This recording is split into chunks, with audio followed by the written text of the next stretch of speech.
Deer best friend, তোকে নিয়ে কিছু কথা। এই কথাগুলোকে তুই কিভাবে নিবি তা আমি জানি না, কিন্তু আজ আমি সত্যি কথাগুলোই বলবো।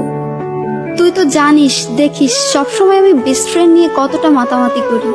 আমার বেস্ট ফ্রেন্ড এই, আমার বেস্ট ফ্রেন্ড ওই, ও এটা করে ওটা করে, সবকিছু সবার সাথে বলে বেড়াই। আমার বেস্ট ফ্রেন্ডের সাথে কারো তুলনা হয় না। কারোর সাথে কথা বলার সময় তোকে নিয়ে এমন ভাবে বলি, তারা আমাকে দেখতে চাওয়ার আগে তোকে দেখতে চায়। কিন্তু এত কিছুর পরে সত্যি একটা কথা হলো, আমি তোকে বেস্ট ফ্রেন্ড ভাবি, কিন্তু তুই আমাকে ভাবো না।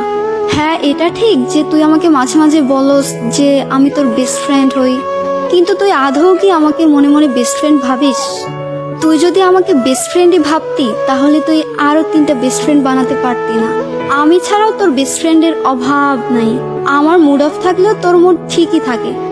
আমি রাগ অভিমান করলেও তোর তাতে কিছু যায় আসে না।